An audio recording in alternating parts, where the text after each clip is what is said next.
He's undermined the entire conference. He undermined the entire institution. He put his own petty personal grievances ahead of the country. And there's a whole lot more quotes like that. No love for Congressman Matt Gaetz, even among Republicans in the halls of Congress after he triggered that vote to oust Speaker Kevin McCarthy. Well, Gaetz now faces some calls within his party to be expelled from the party. But the real question is, what do voters in Gaetz's home district think? Take a look. We're down here talking to folks about their Congressman Matt Gaetz.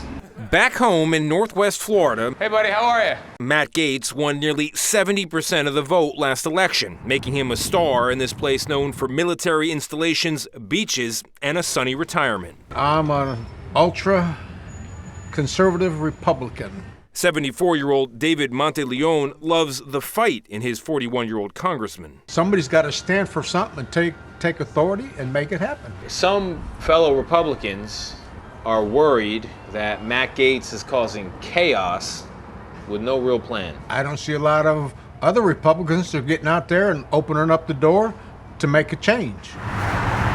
A few miles down the road at Lou's Tavern in Fort Walton Beach, 58-year-old military veteran Mark Wynn is also a big Matt Gaetz fan. He's up front and he's honest. Yeah. And I don't have to worry about what other agendas he has behind his back. But opinions in this corner of Florida also run a little colder than before. He's offensive on pretty much every level I can conceive of. He's a dirtbag person. For left-leaning voters like Chris Smith, criticizing Matt Gaetz has long been easy. It seems that he feels that his job is just to create controversy for himself. More surprising, though, a shift against Gaetz among Republicans and right-leaning independents. Voters like electrician Aaron Meyer, who stepped off a job in Pensacola to tell us that while he often votes Republican, he can't support Gaetz. The reason he does the things that he does is to get on TV, to be, center of attention. We have to send a shockwave through Washington, D.C. Well, we have to change this down. We have to change the system.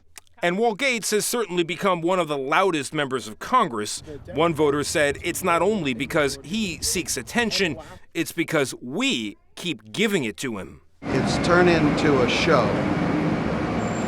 and it shouldn't be a show. You think we're part of the problem? Yes.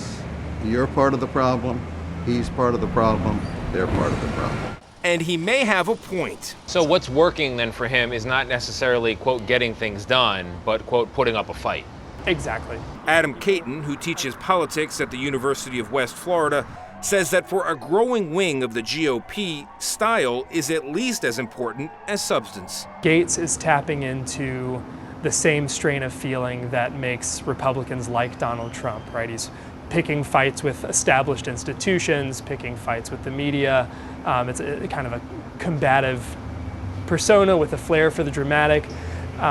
We've seen nationwide that resonates among the Republican electorate right now. That's a problem for moderate Republicans like Chuck Todd back at the other end of the bar at Lou's Tavern. He thinks Gaetz is all performance, no plan. You don't take the tires off the car if you don't have new tires to put on, because then you can't drive the car down to the shop to put them on. But for Gaetz supporters, the plan is actually simple. Cut the budget. What government spending could you do without? What would you like to see go? I get to see a lot of it go. We found Greg Wood in a bit of a hurry in downtown Fort Walton Beach.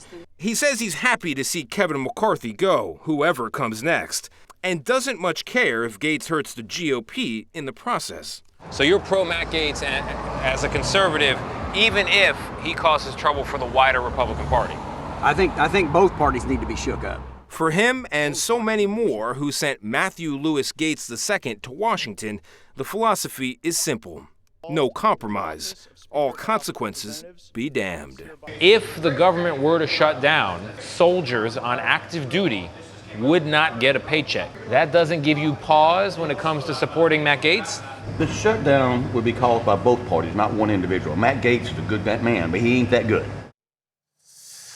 Okay. So what we're seeing, The I think, variety, wow. what's really interesting in the Republican Party is there's a divide here. There's moderate Republicans, and then there's ultra-conservative or MAGA Republicans, and they're not always the same thing. And you know that the meeting that members of Congress had in the Republican Party about having a speaker, one person in that meeting reportedly called it a group therapy session. You can tell there is some family feuds going on. But I'm always fascinated by man on the streets. Number one, they're very difficult to do, Nate. Yes, very difficult. You have to talk to a gazillion people to get. You have to be fearless. You do, to get 10 great answers. But I love you get someone saying dirtbag person to I like him, he has no agenda, to the other guy that looks at you and says, you're part of the problem, he's part of the problem, then gets on his bike and rides away. That guy's got a point. Look, I mean, Matt yes. Gaetz, if he's attention-seeking, we in the media do keep giving him attention. Yeah. I don't know how to avoid that because he just ousted the Speaker of the House. So what are you going to do, not cover that? I don't know. Well, listen, if you don't have somebody to replace the tires that you're taking off the vehicle, you don't have the tires on the vehicle to take it to the shop in the first place. Did you used to work at a garage? I'm just saying that was very But Nate, he ain't wrong. Yeah, he's right about that. It made perfect sense. Well done, Tony. Thank you.